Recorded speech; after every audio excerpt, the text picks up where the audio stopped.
Hello everybody. Welcome back to the channel where we talk about stuff. So, this is going to be a very touchy topic as this is quite controversial within the world in general. Is it now time to buy crypto? Please understand that nothing said in this video is financial advice. I am not now, nor have I ever been a professional anything. I am simply a person sitting on a wobbly kind of chair, talking into a microphone that is in front of my face. I've been in the cryptocurrency space for good 7, 8 plus years, somewhere around there. I've seen the ups and I've seen the mega downs. Understand that this is probably going to be one of the most terrifying and risky things that you will ever put your money into.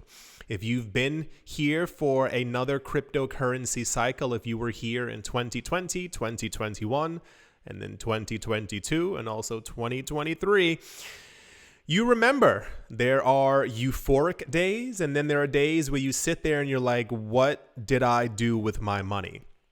So understand that if you decide to take this foray into the market, if you decide to dip a toe into the pool, you are going to have days where you are really happy. And then you're going to have a lot of days where you're going to be questioning why you did what you did. The cryptocurrency space is something that I think a lot of people are not only already in. It is projected that we have over 100 million people, which is a lot. But comparative to the 8 billion people that we have on the world is just a smidge of everyone who could actually be in the market. It is expected that we will continue to see a lot of people tumbling into the cryptocurrency space, especially with the time frame, once again, the popular time frame of 2032, where it's projected that we would or could have over 1 billion people in the market. If you look at a lot of my other videos, I'm going to try and make this as straightforward as possible, not trying to make a 45-minute video. It's more just to give you an actual answer. We are expected, especially with the expectations of multiple ETFs being passed and other derivatives that revolve around crypto, that we will begin to see a tumbling of people in the market by the time we get to mid-2024 and especially around 2025. All of the larger corporations, all the larger institutions, all the banks, all the world banks, all the governments are into crypto in some sort of way. A lot of times I tell people that the US government also owns Bitcoin, and they sit there and go, no, that's not, no, I would have heard about that in the news.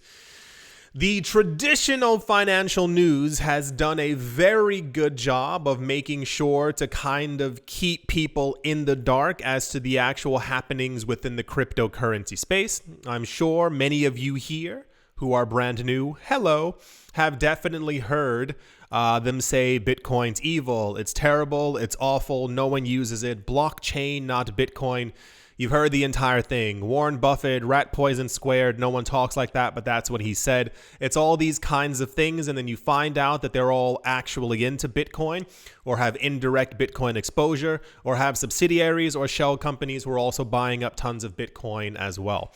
We know for a fact that the vast majority of Bitcoin and a lot of other cryptocurrencies are being bought up in mass by these people right now, with the expectation of the ETFs passing, us having multiples of them, and institutions and banks and countries and funds and yada yada also having an easier way to get into the market, because as of right now, the only way that they have to get into the market is by buying Bitcoin on a crypto exchange or through OTC, which is over the counter. So basically like an on-chain transaction, but not through the actual cryptocurrency exchange.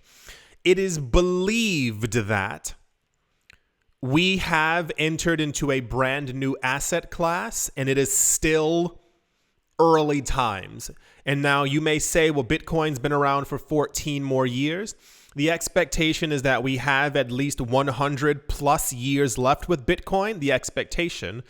as we know that it'll take over 120 years to actually mine, create, mint the last Bitcoin that's actually inside of the computer.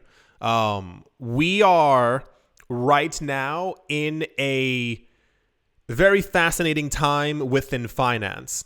We see that inflation is in many cases running rampant. So you may hear from your local government or from the Fed, inflation is getting under control. And then you look at your rent and you see that it's doubled in the last 3 years.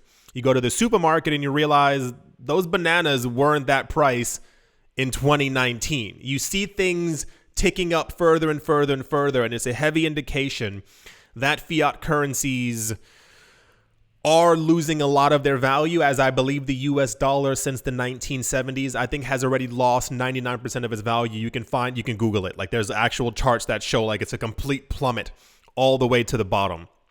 We've seen the vast majority of countries over the last couple of years who've paid attention to countries' financial situations, like they're breaking down. They're not doing too well. And a lot of the countries who have had the most terrible economic impact, their governments have made sure on multiple occasions to announce or address exactly how evil or terrible or horrible that Bitcoin is. Because I believe, this is a personal opinion, the government is seeing that people in their country are finding a way to get out of the local paper currency, and they're looking for something new. We've seen this in Russia. We've seen this in India. We've seen this in parts of Eastern Europe. We've seen this in parts of Southeast Asia as well. We've seen this in many parts of Africa and a few parts of Latin America as well, where the local currency is collapsing. And we can see an uptick in the amount of addresses and the new registrations on cryptocurrency exchanges within those countries as the collapse is taking place and people begin to move their money into Bitcoin.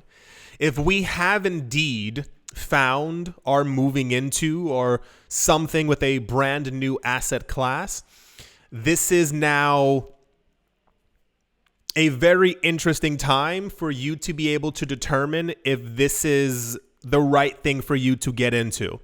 A lot of people get into crypto with an immediate expectation of not only profit, but riches. You've heard it before. You've seen it on TV. This guy's a Bitcoin millionaire. How did you become a Bitcoin billionaire?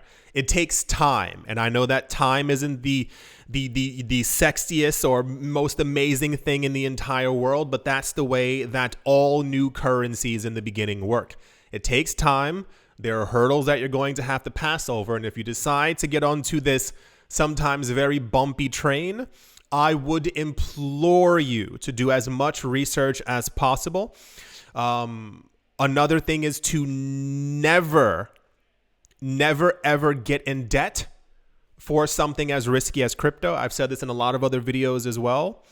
If you decide to get into this market or want to test it out, make sure that you do it with extra money that you have. Do not do it with your rent money. Do not do it with your light and gas money, especially not next year, as it is expected. It is expected. No one knows. It is expected that the market is going to move up higher.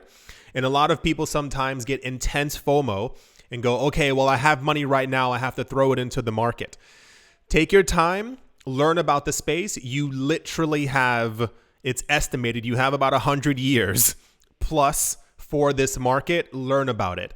I typically recommend to a lot of my friends in a very small allocation into the market so that you can get a feel for it. That is to say, do not put 20, 30, 40, 50% of your portfolio into this market. It's more of a, if you feel comfortable, try around 1 to 2%. 1 to 2% of your portfolio, whatever that might be, into crypto. Feel it out for a couple of months. And when you wake up one day and you see that the market has dipped by 7%, see how you feel and if you can continue on with it. This is a very fascinating market. There's a lot of money to be made. We are very early. I recommend it as like a riskier portion of a portfolio to a lot of people, but a small allocation should not hurt as long as you are not using money that you do not actually need. Very fascinating time to be in the market.